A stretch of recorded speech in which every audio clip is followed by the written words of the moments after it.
Mesdames et messieurs, bonjour et bienvenue sur notre chaîne YouTube.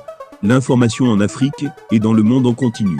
Ici, nous n'avons qu'un seul objectif, c'est de vous informer autant que possible sur l'actualité, la politique, l'économie et bien d'autres. Alors si vous êtes nouveau, abonnez-vous et activez aussi la cloche de notification pour ne rien manquer des informations à venir. Cela étant fait, on commence. L'organisation État islamique au Grand Sahara est de plus en plus présente à Ansongo et Ménaka.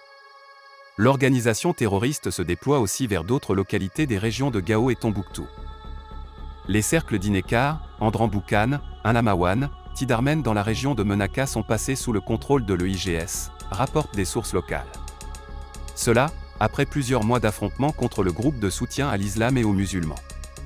L'État islamique au Grand Sahara a aussi résisté à la coalition MS Agacia, deux groupes armés signataires de l'accord pour la paix.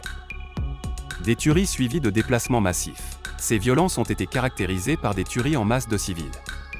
Selon des sources locales, plus de 1700 civils ont été tués par l'EIGS depuis le mois de mars. Ces combats ont aussi provoqué le déplacement de plus de 73 000 personnes. Parmi elles, près 50 000 mineurs à Menaka-Ville, nous a indiqué le mécanisme de réponse rapide MRR.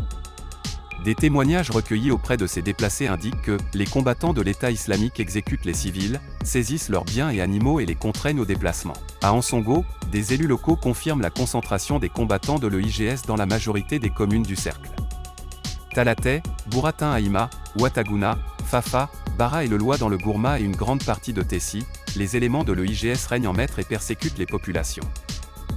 Difficile de stopper cette progression. Cette avancée de l'État islamique au Grand Sahara dans les régions de Menaka et le cercle d'Ansongo est née des conflits intercommunautaires dans ces localités frontalières avec le Niger, selon des experts des questions sécuritaires. Pour le directeur exécutif du Centre des études sécuritaires et stratégiques au Sahel, CE3S, il sera très difficile pour le moment de stopper la progression de ce groupe djihadiste au nord du pays.